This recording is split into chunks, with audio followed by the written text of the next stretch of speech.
So this is just a quick overview of my unit. My unit is really focused on allowing students to communicate some of their personal stories through the use of visuals as well as some descriptive language. So staying away from more traditional text forms per se, but allowing them to really play with developing their voice and engaging them in the writing process.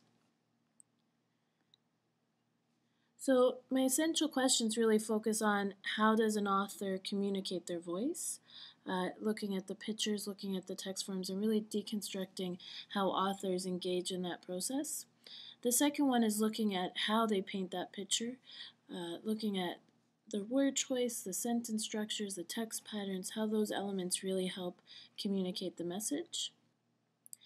The third one is looking at how images themselves communicate a message. So just like we looked at that essential question around word choice and how authors use the words, looking at the variety of tools photographers use to communicate their message. And then over all of them is what is the purpose of sharing your personal story? Why do authors write? Why do we communicate our stories? And bringing that into play. So to start off, just grounding our work or activating prior knowledge, we look at a fantastic book, The Arrival by SHAUN. It is a graphic novel with no text whatsoever, but there's a lot of really great scenes that show how the details tell a story. So we'd use that as a bit of a starter, both in a modeled session and some independent work, then leading into analyzing some photography. So on Twitter I was finding Paul Hansen was just awarded the Photo of the Year, which you see here. So taking some popular images from today and allowing students to really look at the image and see what is the story, giving them that chance to really analyze and look and see how the authors, the photographers, are communicating that message. After that, we'd build into taking all of what we've learned through deconstructing or looking at a variety of samples and then digging a bit deeper into how we can tell a story through images. And again, on Twitter, there was a really great post recently where a class, everyone had a self-portrait, a photograph, and then a small caption. So representing our class in visuals was one idea, but also allowing them to explore other options. Looking at that chance to really play with photography. I know kids today is a terrible expression, but a lot of students are familiar with taking photos, but really getting into some of that artistic element. There's a great 20-minute photo challenge that was tweeted out where you're given 5 tasks and 20 minutes, and they need to take a variety of different types of photographs. So I thought that would be an awesome way to keep developing our understanding of photography in the classroom, which will all lead to our rich task at the end. So again, coming into now taking what we've learned about images and photography and bringing it in together with writing, we'd look at the viral video of Pep Talk and take that concept of what's your awesome and allow students to communicate that through an image and a one-line story. So now adding that text to help communicate the story with the image, so putting the two together. Which leads us to looking at some of the great posts on cowbird.com.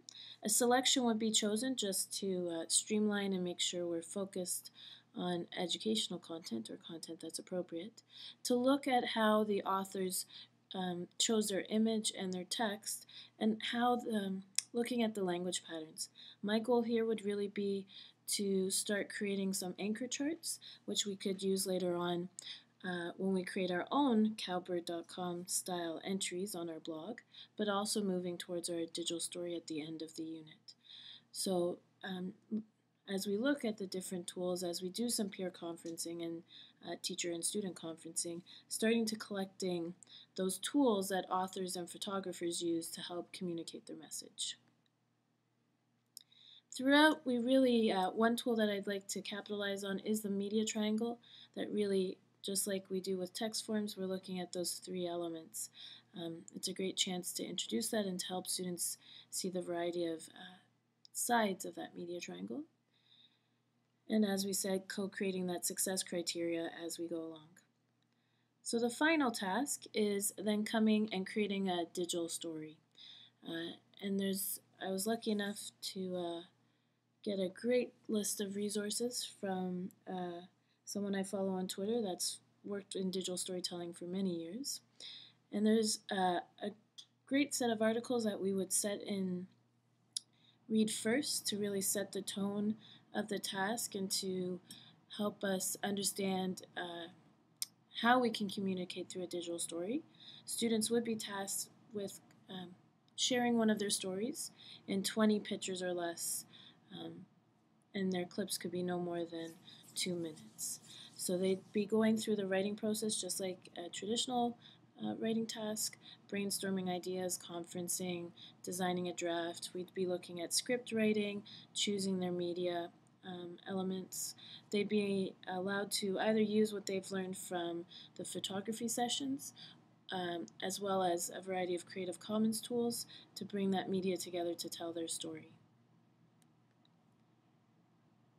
And as we mentioned, really, I think this is a great opportunity at the beginning of the school year to bring in some of that conferencing with students and establishing that community of learners that we've mentioned throughout, that Atwell modeled so nicely for us, where we see that everyone's writing together, that there's that reciprocal relationship with feedback, that students become more confident being writers and communicators. And that's it. Hope you enjoyed.